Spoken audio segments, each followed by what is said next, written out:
Welcome back to another episode of Let's Get You Unstuck. My name is Fernando. It's been a while since I recorded a video. I know I was announcing it a lot. I was just very sleep deprived up until exam week, and I finally had a little time to rest. And today I wanted to share about how better you ketamine therapy ended up um, helping me through surviving academia.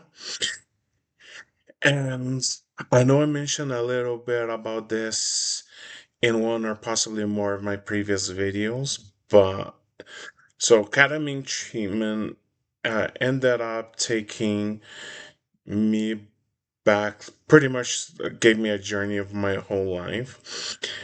And I know I mentioned in my first video how I ended up bombing two tests and I ended up crying in my professor's office. And then I ended up retaking that class with him the following year. And I ended up getting a solid B there. And so in previous sessions, it actually took me back to seventh grade when I had Mr. Christensen, and I loved him so much, I ended up having him for 3 years straight. Everybody that grew up with me or have known me for a significant amount of time know how much I love math. And even a couple of sessions ago, it took me back to 2009 when I had Miss Carol at Chattahoochee Tech in Georgia, and I had my very first statistics class, which I completely excelled. I ended up taking a business statistics class afterwards, which was pretty much the same class but in business language. And Fernando always grew up loving math, always being very mathematically minded. And then life was just happening, and when I tried going back to school, after enough things ended up building up, I was struggling with it. I was struggling with the energy to do it. I was overthinking everything. Nothing was clicking, and I was even questioning if I was even good at it.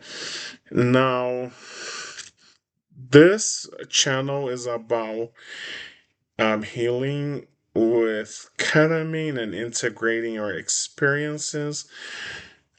So I want to be honest with both sides. I'm not here to throw any shade at anybody. I've um I've actually had some really good experiences too, but uh I gotta also be honest with not my best ones too. Actually, let me take it back a little bit. So when I was still going to USF, University of South Florida, I actually had this really good professor, Dr. Herbert. He one time told me that, as long as I was working hard, taking care of my health, and having a good support system, that I was gonna make it. He has similar struggles, and he had people tell him to give up as well, and he's now actually the director of the geology department at USF. Mm, and to be fair, I've had a few professors at UVU now that have been complete angels, and I adore them to death. I am so grateful for them, and this is not about them. And if they're watching, please that know that this does not apply to them. Excuse me, but I've also had really terrible ones. There was this guy that was mentoring me for my actuary exams. Then not only he kept trying to force things that were way beyond the scope of the exam. He's told me to quit multiple times. He even told me UVU, a place for you, but not in this program. There's a slogan, a UVU, a place for you. Um, he's insulted all of my previous schools that I excelled in math at. The only reason I even passed that class, according to him, was because my teacher was being so nice. I actually had to talk to the math department about it. And I had this other professor, even last semester, who wouldn't talk to me the whole semester. When the school reopened after the Charlie Kirk shooting, the first thing that opened was the professor's offices, and I was getting plenty of help from a different professor in his office, and he's like, I wouldn't count on this being normal office hours, wouldn't even acknowledge anything, wouldn't say, oh, come back, or something like that, you know. He continued to ignore me the whole semester. I was actually being helped in that class by two different other professors that I've had them before. And then when I passed the class, he still sent me an email completely berating me about how I supposedly was a horrible student. I pushed back a little bit. I was still kind enough, but I was also letting myself. I wasn't gonna just they say in Portuguese engolir, so like I just want to swallow that, you know. And and then he won't even look at me now. Like in the past, he used to like at least nod me. I've had another professor um who I've had multiple times, and every time I felt even like a little behind or struggled a little bit, just drop his class. And he was kind of like a very low capacity professor too. Um, but that one with the actuary one just gave me a really bad taste because he constantly disrespected me for years. And then I had to, with the shaman now, when I learned how important I am as well, learning to draw boundaries everywhere. Also, going back, because I had this integration session about something different, you know, last December. But get icks when you see red flags. Red flags are a period at the end of the sentence to trust my body more. And I mean, there's good and horrible people in every profession, and some of them are just completely low capacity. They get super ego driven too. They say knowledge is power, and because they know so much, they feel a lot powerful. But like I said, there have been incredibly great professors. I'm dealing with a few now. I've been very lucky this semester. I have three amazing, great professors who are very caring, teach really well, and I am really grateful for them. And so a previous session as well, even though it took me a little bit of a while to click things before exam week, it was showing me that I knew the relationships in different areas of statistics and different classes that I was taking. One of them did take me back to Miss Carol as well. So I know it's not a capacity issue.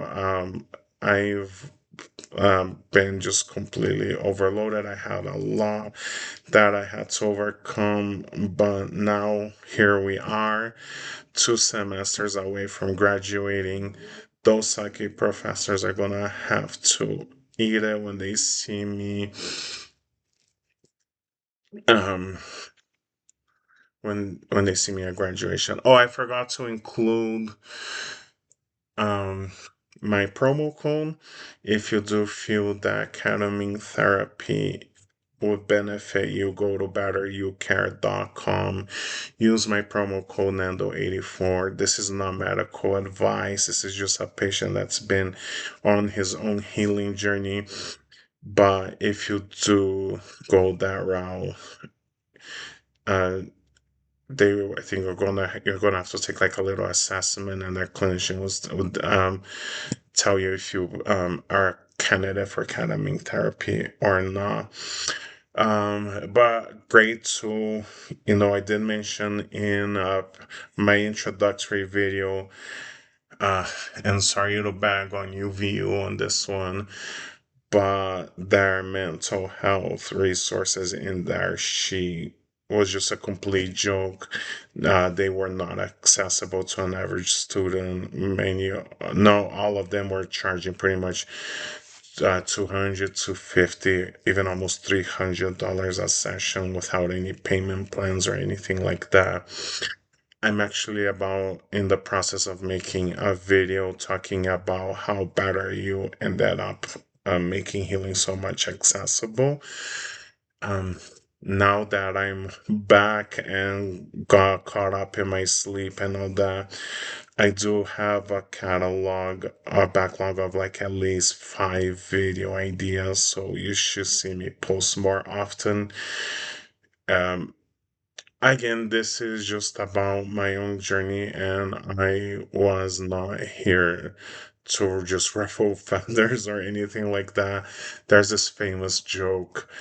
I don't know if it's that famous, but that joke that I heard that I really liked, that Taylor Swift ended up waving at somebody, they didn't wave back, expect an album from her next Tuesday. So this was definitely not a Taylor Swift kind of video, and no offense to Swifties there. But anyway, if you have questions, comments, concerns, leave them in the comments. If you do like this video, please help out the algorithm, like, comment, subscribe.